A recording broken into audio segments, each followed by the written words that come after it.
Le canapé, c'est le dialogue des cultures, le dialogue des politiques, le dialogue intergénérationnel. Le canapé, c'est aussi l'apprentissage du français. Le ministre de l'Infrastructure, le Dr Jimmy Gassolé, déclare que le Rwanda attend beaucoup de l'énergie nucléaire.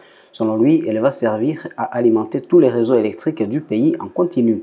Le ministre Jimmy Gassolé a fait cette indication ce jeudi 16 juin lors d'une conférence de presse tenue à Kigali. C'était un prélude du prochain sommet de l'innovation pour l'énergie nucléaire en Afrique qui se tiendra les 30 juin et 1er juillet 2005 à Kigali. Cette conférence de presse a été animée conjointement par le ministre Jimmy Gassolé, le président de l'Office rwandais de l'énergie atomique, le Dr Lassina Zerbo et Fidel Ndahayo, directeur général de l'Office rwandais de l'énergie atomique. Tous les trois ont élucidé les grands points qui seront traités au cours de ce sommet. Le ministre de l'Infrastructure, Jimmy Gassolé, a indiqué que le NAISA 2005 mettra en lumière le rôle transformateur de l'innovation nucléaire, avec un accent particulier sur les petits réacteurs modulaires et les micro-réacteurs, ainsi que les conditions nécessaires à leur réussite. Il a indiqué que la réussite passera par l'infrastructure, le financement, la volonté politique et le développement des technologies localisées. Le ministre Gassolé a ajouté que le Rwanda attend beaucoup de l'énergie nucléaire pour jouir de ses bienfaits. L'énergie nucléaire va servir à alimenter tous les réseaux électriques de notre pays en continu. Ses bienfaits sont énormes. Elle est faiblement émettrice de gaz à effet de serre et comporte très peu de risques d'accident, a-t-il déclaré. De son côté, le Dr Lassina Zerbo, président de l'Office rwandais de l'énergie atomique, a déclaré que l'Afrique ne se contente pas de s'adapter à la transition énergétique mondiale, mais plutôt elle en est le moteur. L'énergie nucléaire n'est plus une aspiration lointaine, elle est au cœur de notre stratégie de croissance durable, d'intégration régionale et de sécurité énergétique. C'est maintenant qu'il faut agir, a-t-il insisté.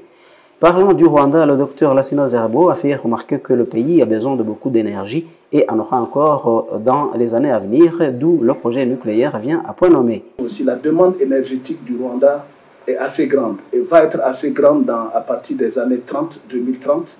Et donc, quand vous parlez de plus d'un 1,5 gigawatt, ce n'est pas un seul vendeur qui va pouvoir donner ça au Rwanda.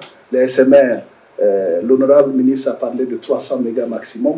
Bon, si on a besoin d'1,5 par exemple en 2030 ou 2035, vous pensez bien qu'il faut amener d'autres pour nous aider à faire la pointe sur cette question.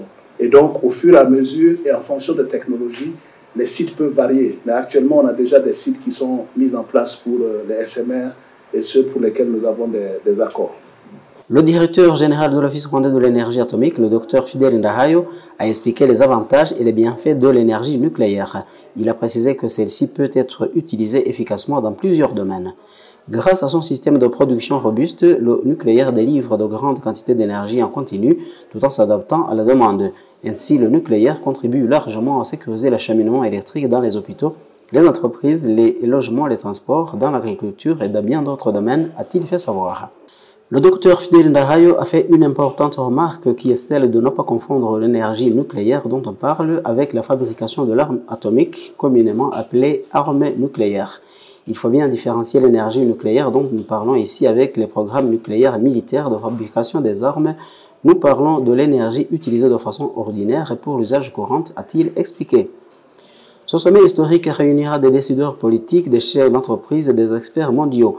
Ils se pencheront sur le thème « Le potentiel des petits réacteurs modulaires et des micro-réacteurs pour accélérer la transition énergétique en Afrique ». Il est organisé en collaboration avec des institutions internationales clés, notamment l'Agence internationale de l'énergie atomique, la Commission économique des Nations unies pour l'Afrique, l'Agence pour l'énergie nucléaire, l'Association nucléaire mondiale et des institutions financières régionales de premier plan. Vital Ndayambaje, le canapé.